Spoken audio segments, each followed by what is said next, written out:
The UnNoticed Entrepreneur Podcast is sponsored by Prowly, the all-in-one tool for PR experts.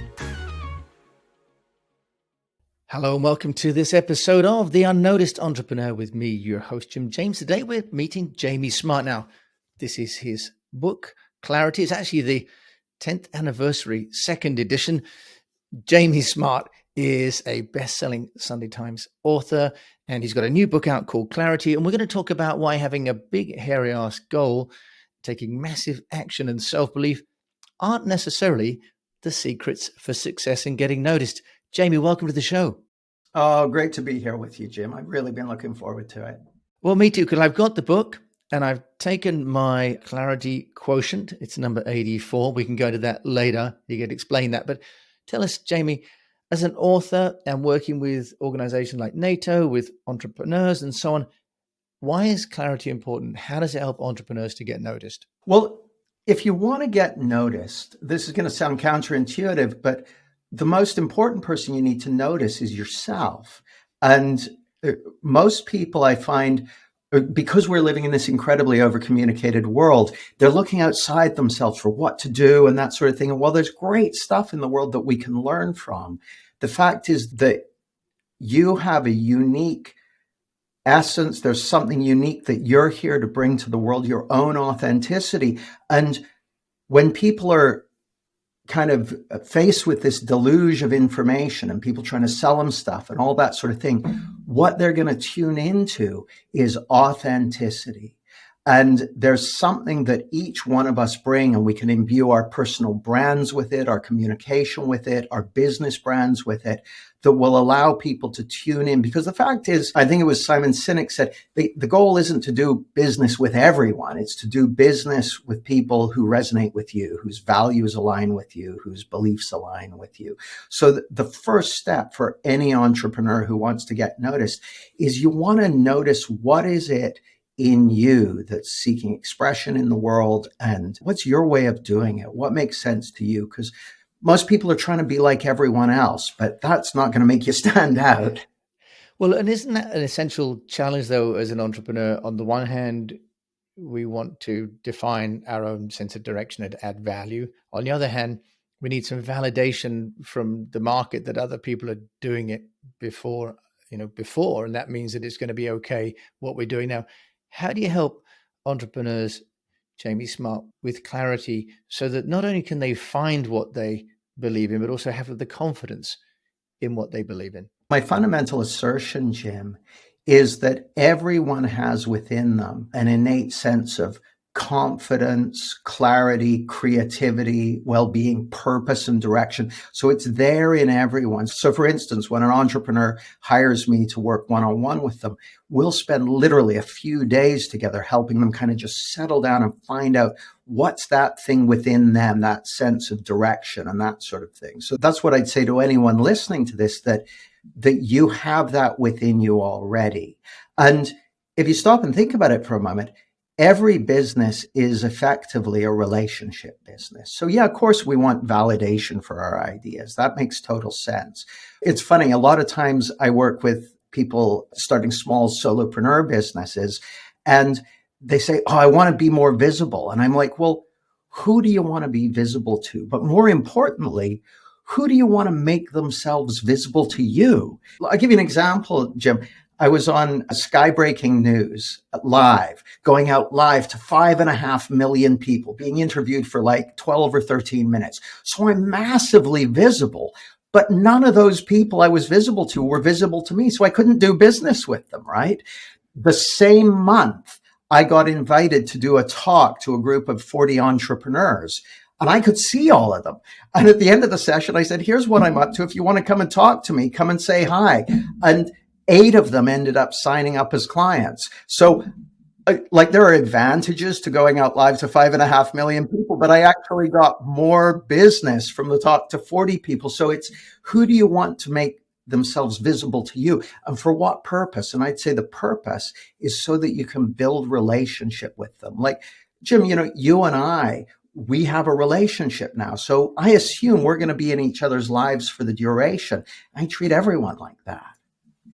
I love that. And this idea that also that you want to connect with that audience that you can do business with rather than just, if you like, have fame, Jamie, although you plainly have both. Thanks for going from one end of the spectrum, working on, Big Sky, and coming onto my podcast. Appreciate that as well. You mentioned before that, having a BHAG, the Jim Collins, the taking massive action, which is the Tony Robbins, and then the sort of idea of complete self-belief, which is the Dean Graziosi. Right? This is quite a sort of an overwhelming diet that's being put out, isn't it? What's your solution to those people, including me, that are kind of overwhelmed by the volume of these people who seem to be, if you like, the new Messiah? Well, it's so interesting, Jim. I first kind of clocked onto it because I'd been fed that diet of, BHAGs and unwavering self-belief and that sort of thing. But I noticed, and I built successful businesses. My levels of self-belief varied wildly. And I spoke to other entrepreneurs and theirs did too, yet they were still doing cool stuff. And then I came across a book called Strategic Intuition, written by a guy called William Duggan, who's got the chair for business, I think at Columbia Business School. And what Duggan did was he investigated people who were amazing at strategy. So everyone from the Netflix guys to Bill Gates and Steve Jobs and Napoleon. And he found that they had a very different model to creating success. It was the 3 steps again, but 3 very different steps. Number 1, prepare for opportunity. So these guys would all prepare for opportunity, following their curiosities, following what inspired them specifically, what they wanted to learn about. So number 1, prepare for opportunity. Number 2, notice it when it shows up. See, most people are so busy looking around, trying to figure out what to do and taking everything. They don't notice the opportunities that are staring them right in the face. So, and then step 3 is act on it when it shows up. So again, because these people had been preparing for opportunity, as soon as it showed up, boom, they were on it. And so that's what I work with entrepreneurs on, is to kind of clear the noise, clear the pressure, clear the decks so that you can prepare for opportunity in the way that makes sense to you and notice it when it shows up, and then have the courage to act on it, have the faith in what you know to be true to take action on it and, kind of go all in. But funnily enough, Jim, this happened to me. I got my business, this is about 14 years ago now. I got my business, so it was kind of running on autopilot, 4-hour work week style. I was having my first mini retirement, 3 months of skiing at Whistler, and kind of 6 or 8 weeks in, I was miserable. And it didn't make sense to me because according to the rules of my industry, I should be delighted, right? So I went back to the drawing board and I started exploring this, what I consider to be the best kept secret in psychology. And I started having insights into it. And the first insight I had was, oh, everything you've been looking for outside of you is already there within you. I am reading the book and it's fabulous. And I'll put a link in the show notes to it, but just maybe revisit that a little bit more detail, can you, Jamie? Yeah. So I had the idea that once I achieved a certain amount of turnover, once I had my business running on autopilot, and I speak to entrepreneurs all the time who are like, yeah, once I sell the business, once I exit, then I'm going to be happy, fulfilled, feel successful, all that sort of stuff. So I'd been running that program, but it doesn't work. It's not true. So that's what sent me back to the drawing board. And what I realized when I say everything I've been looking for outside of me, I don't mean like cool shoes, wristwatches, and cars. I mean the feelings, successfulness, fulfillment, well-being, purpose, meaning, and kind of comfort in your own skin. They're never found on the outside. They only ever come from within. Now, we all know this kind of instinctively, right? Like if you think of a little kid who has a teddy bear, the child believes that their feelings and comfort and security come from the teddy bear, but they don't. The teddy bear is full of stuffing. Those all come from within, all those feelings of peace and well-being and that sort of thing.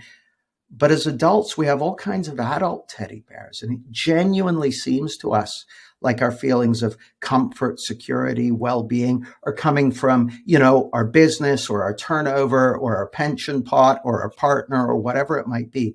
But it's a trick of the mind. It does not work like that. It comes from within 100% of the time, no exceptions. So, Jamie Smart, in your book, Clarity, which has just come out as a capstone publication, you talk about sort of the distractions. How do you help entrepreneurs to move away from those distractions and get clarity? So we understand the concept that it's within, but how are you helping people to do that? Is it a function of meditation? Is it a function of switching things off? What would you say is your solution, your path to that clarity?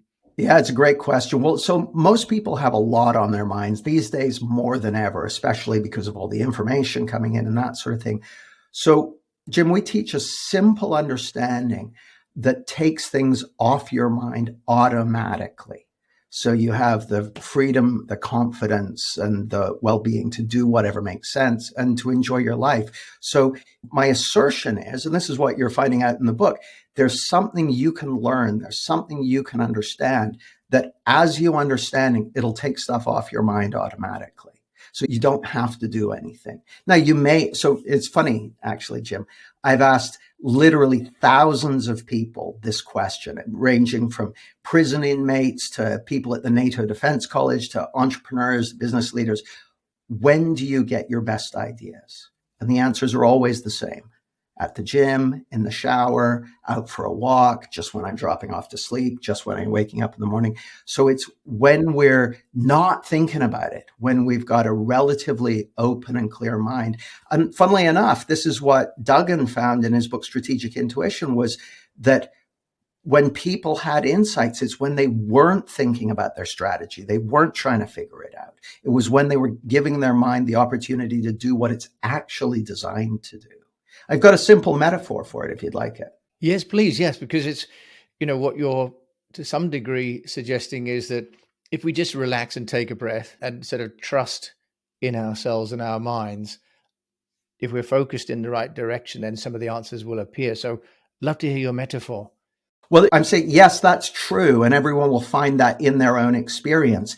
And I'm saying there's something you can learn that makes that more and more reliable, predictable, and inevitable. Great. And Jamie, that's what we need, because otherwise you feel as though you're sort of wandering around hoping that you might have inspiration, right? And you need something you can rely on. So that's my assertion, is that there's something that's just as reliable as your wound healing capacity. If you get a scratch on your hand, you don't worry about, oh, is it going to get better? You can rely on your body's immune system to heal it. Well, the immune system also has a psychological expression. So the metaphor is a snow globe. Like a snow globe, if you shake it up, it gets all cloudy and there's nothing you can do. And trying to shake it more will just make it more cloudy, trying to add things and fix it and that sort of thing. But if you let the snow settle, clarity emerges, because clarity is the water's natural state. Well, clarity is your mind's natural state. And the reason that people's minds get so shook up, get so distracted, get so overwhelmed is because we're believing something that's not true. We're believing that our experience, our moment to moment experience, is coming from somewhere other than within. And it seems like that. It seems like our feelings of stress or tension or pressure are coming from the deadlines or the speech I've got to give, or from what that guy did, or from that contract or whatever. But the truth of the matter, the fact of the matter, is that it's always an internally generated experience. And as you wake up to the truth of that for yourself, life just becomes a lot less threatening, right? And so you'll have noticed this, that there are certain situations you might go into and you're feeling really freaked out, but the person next to you is cool as a cucumber. It's because they're not finding the situation threatening. That my assertion is that all that noise is created by a mistaken belief about how our experience is created. Well, that's really powerful stuff. When you look at business leaders and entrepreneurs, great entrepreneurs, Jamie, can you give us some examples of entrepreneurs that, if you like, display this sort of self-confidence and clarity? Because the popular fiction is, massive action, strive, do networking, read a book a week, right? This kind of like sort of hyperdrive of connectivity and interactivity, but you're suggesting something quite different for success. So can you give us some examples of people that have done that? One of my favorite examples is Steve Jobs, who, as I understand it, he worked hard and everything. But there's a great story. He was being interviewed after he came back to Apple and created this incredible success with the Mac. He was being interviewed by a reporter, and the reporter said, the Mac's been incredibly successful, amazing. What are you going to do next? And Jobs said, well, I don't know. And the reporter was flabbergasted. He was like, well, what are you going to do about that? And Jobs said, well, I'm going to wait until I know. And then I'm going to do it. And so it was another 6 months, and there was no sign of anything new coming out or anything like that. And he was just reflecting, finding the way forward. When he then moved, it was iPod, iTunes, and literally transformed the music industry and made Apple the biggest company in the world, the most profitable company in the world. So that, I think, is a great example, that thing of waiting till he knows rather than like feeling urgently driven to do the next thing. And I think you also mentioned something very interesting earlier on. Well, you mentioned lots of things very interesting earlier on, Jamie Smart, but also about opportunity and seeing what's happening around you. Do you want to just also talk about that? Because sometimes people are pushing businesses into markets where the market's not ready, for example. Do you want to just share with us a little bit about that? Yeah, well, so it seems to me, Jim, so the 3 steps were prepare for opportunity, notice it when it shows up, and then act on it. Well, my assertion is that how you prepare for opportunity is by following your own intuition and wisdom, your own enthusiasms. So your own enthusiasms will be a guide to the things. And often it won't even be apparent why you're enthusiastic about that thing or what it is. The more you trust that, the more you follow it, it falls into place later on. It makes sense later on. So a willingness to trust that enthusiasm, to trust that there's something within you that's guiding you. There's another Jobs quote. He said, above all, have the courage to trust your heart and intuition. Somehow they already know what you're to become. So it's about opening to that. And it all sounds a little bit esoteric, but actually my assertion is that there's a source of guidance and wisdom and intelligence within you that can position you beautifully for what you're here to do. I love that idea. And it's really very Zen as well, isn't it? And also, Jamie, how does that matter, coming all the way back to my original question about getting noticed? Because the anxiety would be, as an entrepreneur, that you need to look corporate, you need to have a big brand, that you need to compete with the bigger companies that are already incumbents. From a getting noticed perspective, if I can kind of take something so existential back to something so practical, how does that help an entrepreneur to get noticed? Because they may say, well, that's all great, but you know what? I need a website. I need to go to the trade shows. Can you just maybe draw some connection between that concept and how it impacts the well-being of a business? Yeah, well, I'll give you a couple of examples. It's funny, actually. I was having an intake conversation with the head of a very large household name brand, so the European division of a large household name brand. And so in a sales conversation with them to do training for their entire organization. And I had my first conversation, it hadn't gone that great. And I was talking to one of my mentors. And as he listened to me, he said, oh, you've been trying to compete with, McKinsey and Bain and all those guys. He said, those guys have multi-million-dollar marketing and sales budget. If you try and compete using their tactics, they'll win. You need to take what only you have to that conversation. So the second conversation with the guy, I just spoke right to the issue, knowing what I know to be true and saying the things that none of those other companies were saying. And it was a game changer. So that's one of the ways it connects up. I've sort of forgotten the question. Was it, how can it help people get noticed? Yeah. So how does it, if you like, how do you create a scalable business when you're trusting your intuition? Because otherwise you just sort of feel like you're just doing your own business for a few people that are convinced by your own personality, if you like. So on the grounds that most entrepreneurs are building a business at some stage to sell that business, as opposed to, be locked into that business. Yeah, well, as the way that I've always done it is through relationship.